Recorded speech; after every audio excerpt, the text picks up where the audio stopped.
তো হ্যালো বন্ধুরা, কেমন আছো? আশা করি তোমরা সবাই ভালো আছো। তো আমি এসেছি মাহফুজের স্টুডিওতে। শুধু ডেকোরেশন করার জন্য আমাকে ইনভাইট করেছে ছোটো মাহফুজ। তা মাহফুজের স্টুডিওতে এসেছি।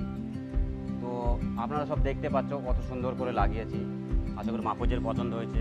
তো আপনাদের যারা যারা পছন্দ করেছো তারা মাহফুজের সঙ্গে শেয়ার করতে পারো, বলতে পারো, ও আমাকে বলে দেবে।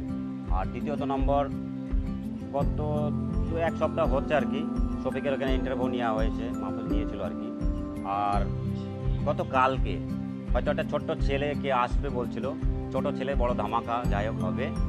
তো তার জন্যে ভালো করে ডেকোরেশন করার জন্য আমরা এটা করলাম আর কি। জানি না, আশা করি তোমাদের ভালো লাগবে আশা করি। তো যদি ভালো লেগে থাকে তো আমার একটা ফেসবুক পেজ আছে, পেজটার নাম হলো সেকেন্দার মোল্লা। আর ইউটিউবে আছে, ইউটিউবে হলো SM.কলকাতা। তো এইগুলো যদি ভালো লেগে থাকে তো তোমরা প্লিজ ফেসবুকে একটু পেজটাকে ফলো করে দিও। আর ইউটিউব থেকে যদি দেখে থাকো তো ইউটিউবে একটু সাবস্ক্রাইব করে দিও প্লিজ। আর পেজটায় ভিডিওটাও আমি ছাড়বো, ভিডিওটা আপনারা দেখতে পারবেন। তো আশা করি সবাই ভালো থাকবেন। চলো আসছি, বাই।